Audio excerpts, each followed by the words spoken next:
तो set on नहीं होगा। तो एक पूरे जिम्मेवार होता है। लेकिन इस वोल्टेज जो मिल रहा है इसको मल्टीमीटर से हम चेक कर सकते हैं।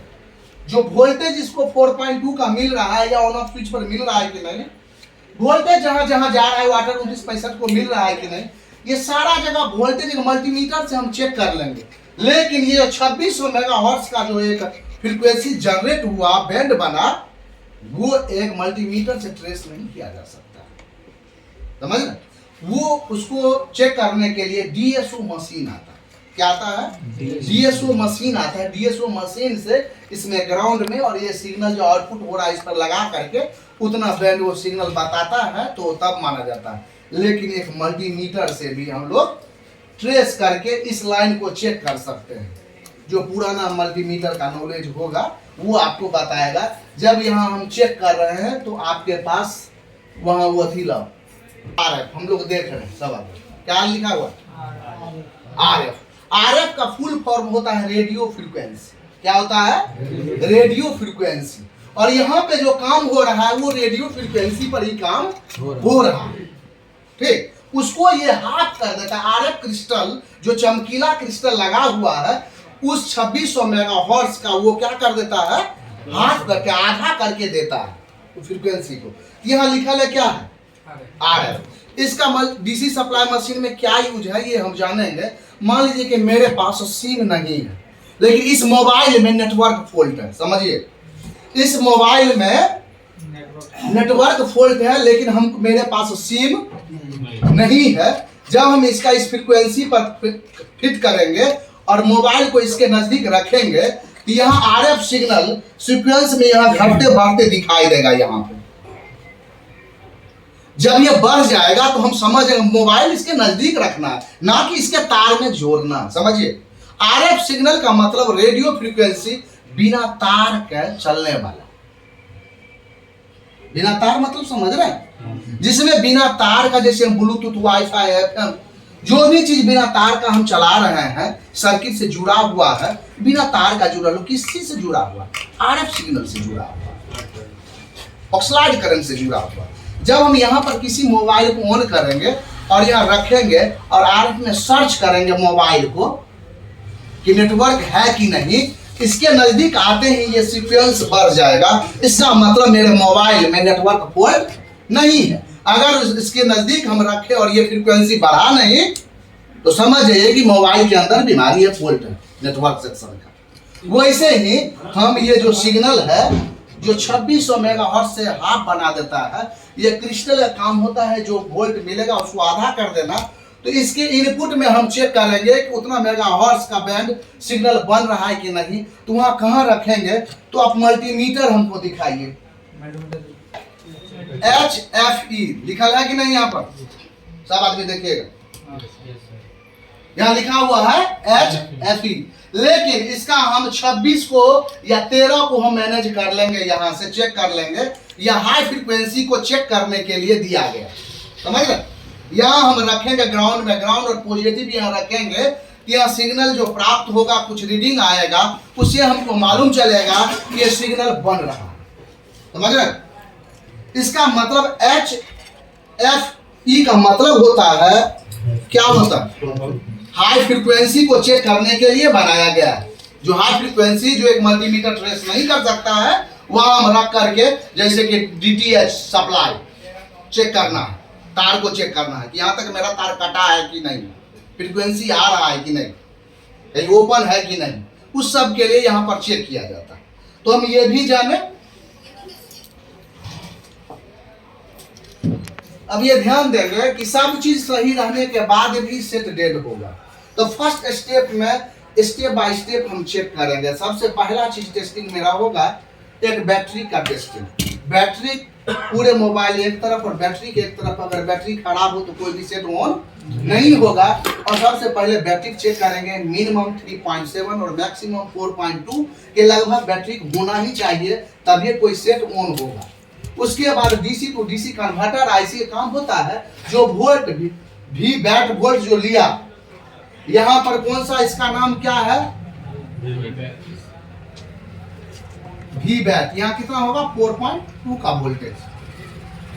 यह 4.2 का वोल्टेज इन होगा और ये आउट करेगा वीपीएच से। किससे आउट करेगा? वीपीएच से आउट कर देगा। वीपीएच मतलब समझ रहे हैं, यहाँ से कॉइल के थ्रू वीपीएच पूरे सर्किट का एक फोन को वोल्टेज देने का काम करेगा वीपीएच, जो कि ये वोल्ट होगा 4.2 में। कितना होगा? 4.2 का वोल्टेज होगा इस पर भी। लेकिन आज के दौरान अगर हम चार्जिंग जैक भी इसमें हम लगा देते हैं,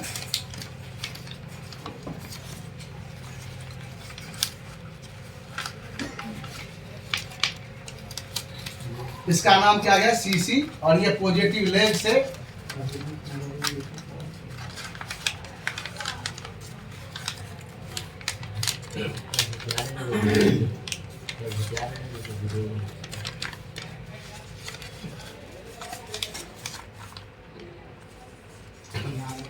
इसी को बोला गया है बस। यहाँ पर हाँ कितना आएगा? 5.2।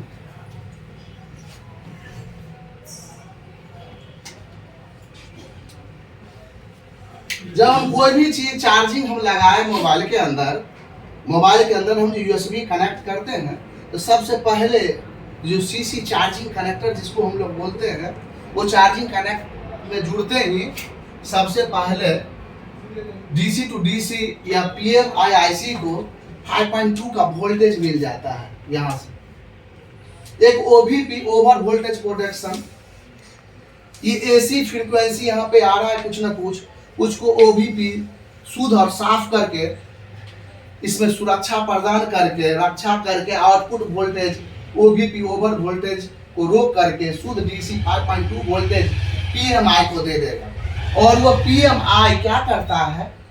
उस वोल्टेज को रेगुलेट वोल्ट में तैयार करके, पीसी करंट तैयार करके, पेनाफोनी करंट तैयार करके, ऑन ऑफ चलने वाला करंट तैयार करके वी बैट के थ्रू एक बैटरी को चार्ज कर देता है। इसके अंदर फ्यूल गेज आईसी रहता है, बैटरी टेम्परेचर को सेंस करने के लिए रहता है इसी से, और इससे फीडबैक वोल्ट भी सप्लाई इससे होता है डायरेक्ट रूप से। अब हम ये ध्यान देंगे कि एक सेट को हमको ऑन करने के लिए किस किस आईसी का प्रॉपर जरूरत है, उसके बिना काम नहीं चले। तो सबसे पहले हम ऑन किए तो ये वोल्ट कहां से आता है? हम बनाए हैं पीएमआईसी से आता है, बताए हैं कहां से आता है? पीएमआईसी से आता है। इस पर वोल्टेज कितना आएगा? 3.3 वोल्ट से लेकर के 3.7 वोल्ट के लगभग। किस पे आएगा? ऑन ऑफ स्विच पे। यहाँ पर वोल्ट आएगा 3.3 से लेकर के 3.7 के लगभग वोल्टेज आएगा। जब इसको हम शॉर्ट करेंगे तो पीएमआईसी को मालूम चलेगा कि हमको आदेश दिया जा रहा है कि ऑन होने का। जब इसको हम शॉर्ट करेंगे तो पीएमआईसी को आदेश मिलेगा ऑन होने का। ये तुरंत एक वोल्टेज जनरेट करेगा और 2613 मेगाहर्ट्ज का एक बैंड बनाएगा और तुरंत बक कॉइल के थ्रू, ये क्या लगा हुआ? बक कॉइल के थ्रू ये वोल्ट को कम करके एम्पियर को बढ़ा करके सीपीयू को वोल्ट दे देगा। और सीपीयू के अंदर जो डाटा है, एप्लीकेशन है, एक रैम इसको रीड करके डाटा के थ्रू डिस्प्ले पर बता देगा क्या प्रॉब्लम है, क्या हो रहा है, नहीं हो रहा है। लेकिन कहीं भी मिसपॉइंट 11 एक वोल्ट इससे और इससे, जैसे कि हम इसको दो ट्रैक से जोड़े अलग से, तो इसके लिए I2C प्रोटोकॉल एक कम से कम तार जोड़ करके एक आईसी से दूसरे आईसी के बीच में संपर्क साधना डाटा के थ्रू। समझ रहे? यह सब आईसी का डाटा अलग अलग है, आईडी अलग अलग है, लेकिन जिस पर ये चाहेगा उसी पर वो भेजेगा और वही काम करेगा। समझ रहे? हम जैसे कि हम यहां से पीएमआईसी को पीएफओ के लिए 1.8 का कमांड भेज रहा है इसको एक्टिव करने का, इसलिए कि एक आईसी को जब भी कोई भी आईसी होगा इसको पॉजिटिव निगेटिव वोल्टेज चाहिए। ये आउट करने के लिए दो सिग्नल और चाहिए।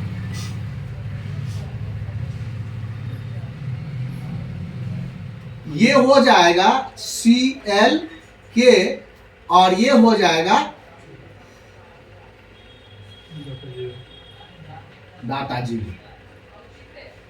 डाटा जीरो का मतलब ये होता है वही डाटा जीरो सभी आईसी को एक समान वोल्ट देने का काम करता है, इसीलिए इसका नाम डाटा जीरो बताया गया। इसलिए कि एक ही बार में हर एक आईसी को कमांड एक ही लाइन से जाएगा, लेकिन जिस आईडी जो आईसी के लिए आईडी वो भेजेगा वो आईसी ही गेट खोलेगा। मान लीजिए कि बहुत रूम है, यहाँ से वहाँ 10 गो रूम है, तो उसी का गेट खटखटाएगा जिसका गेट खोलना है, काम करवाना है। तो उसमें एक आईडी नंबर होता है, ये गेट पर लिखा है ना नंबर, ये 310 रूम नंबर है होता है ना, 310 को भेजेगा, 310 से लगाएगा और उसको वो कमांड देगा। तो कम से कम अब जो आ रहा है 2 क्लॉक और डाटा जीरो से ही पूरे सर्किट का आईडी और डाटा से रिसीविंग और ट्रांसमिटिंग किया जाता है। इस आईसी को वोल्टेज भी चाहिए, इनपुट माइनस और प्लस, यहां तब तक आउट नहीं होगा जब तक क्लॉक और डाटा इसको एक कमांड नहीं है। समझ रहे? कमांड चाहिए कि नहीं? मान लीजिए कि हम कोई भी सर्किट को सिर्फ वोल्टेज